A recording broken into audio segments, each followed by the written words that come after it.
Oh my God, it's so good. The inside is like soft and pillowy, and then the outside is nice and crisp.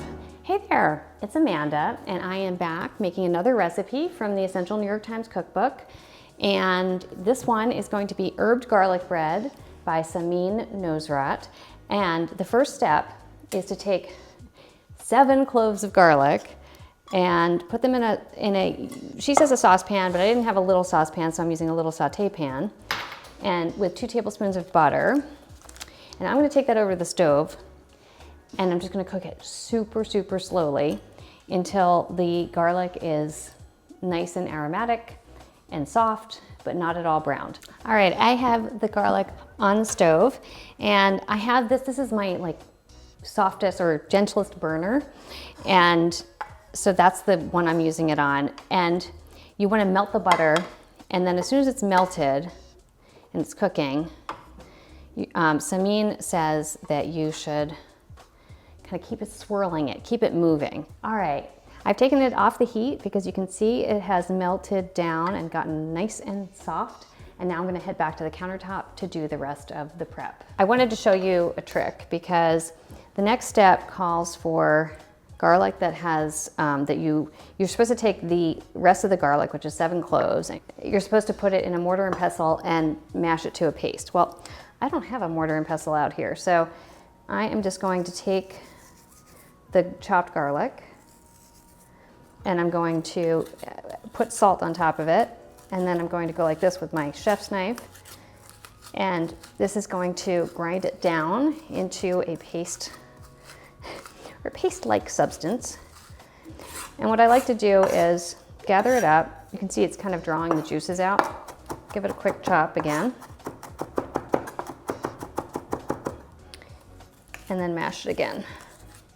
What I like about this garlic bread is that it has this nice mix of garlic that's been mellowed in butter, and then garlic that it has also, it's fresh garlic, but it has a bit, it has the edge taken off by having been mashed and to a paste with salt. All right, so what I'm gonna do is, I'm gonna stick that in there.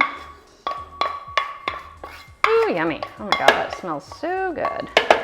I've got the cooled garlic butter, and now I'm gonna add my garlic paste right here into the food processor, along with 3 tablespoons of chopped parsley, 2 tablespoons of chopped chives, and 2 tablespoons of chopped basil. There we go. Yep. So now we're gonna pulse these guys.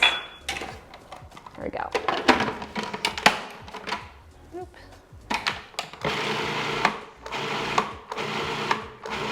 I'm gonna pulse it until stopping to scrape down the sides of the bowl with a spatula. All right. Okay, now I'm gonna add the remaining butter, which is 8 tablespoons of sort of room temperature butter. Yours should be room temperature. Mine is not quite because I forgot to leave it out, but it's soft enough, as you can see. It's easy to chop. There we go. I've got a heaping 1/3 cup of Parmesan. That's going in. Ooh, yummy. Okay, oh, black pepper. Here we go.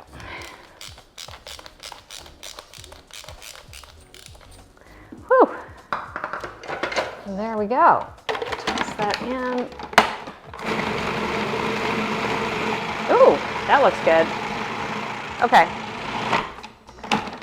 It says taste and add salt as needed. I'm gonna taste just for fun. Maybe a tiny pinch of salt. Well, or 2. Okay, I'm gonna give that one last. All right, now, let's move this over here. All right, here comes the fun part. So you get your loaf of bread, and you're gonna cut 1-inch slices, but you don't cut all the way through. I used a ciabatta, but you know, you can use, I mean, seriously, you can use a baguette, you could use a loaf of country bread, whatever works for you. Then here we go. So now we've got our amazingly bright green garlic butter, and we're gonna use a spatula. Okay, it says generously butter. I might be a little overly generous here. Okay, so we just wanna make sure that we're spreading this against the sides. Oops, uh-oh, I did cut all the way through. Whoops, that's okay. It can all be fixed in the packaging. All right, so we're gonna go like that.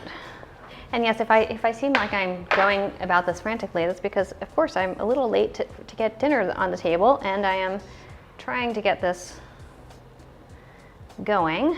And we're gonna have steak and an arugula salad with the last tiny little cherry tomatoes that I could find that were actually grown locally, and we're gonna also have some green beans. That looks delish. I have leftover, I just felt like I had enough in here, but if you want to use it all, it probably just depends on the size of your loaf of bread. Now, you want a baking sheet with aluminum foil. Stick this guy on there. All right, smush it together, and then wrap it up. I've got the oven heating to 400, and then what I'm gonna do is bake for 10 minutes, rotate, bake for 10 minutes more, unwrap the loaf, bake for another 12 minutes, and then we have the last step, and then we are gonna eat it, and it's gonna be awesome. Okay, into the oven.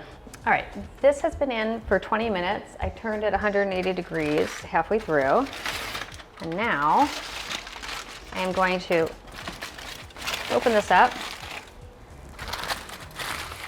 and put it back in for another 12 or so minutes until the bread gets nice and crisp. All right, and in the meantime, I'm also gonna put my fish in at the same time. I've just taken this out of the oven. It's crisp on the outside and like steamy on the inside, as you might have just seen.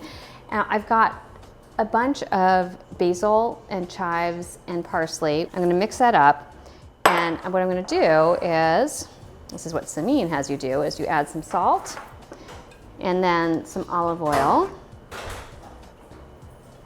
and you just mix it up. Pull up your sleeves first.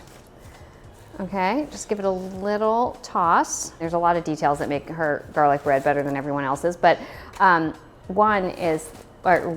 this is one, which is that you take the herbs and you stuff them into each crevice. So you have this nice burst of fresh herbs as you're eating it. And every other garlic bread that you have after this will seem inferior because hers is so kind of fresh and fragrant. The inside is like soft and pillowy, and then the outside is nice and crisp.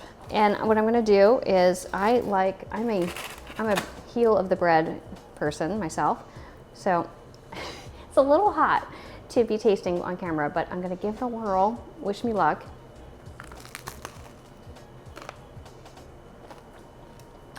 Oh my God, it's so good. Samin, thank you so much for an amazing recipe. Our steaks are in the oven broiling, and I can't wait for dinner. Thanks so much. I'll see you guys next week with another New York Times recipe.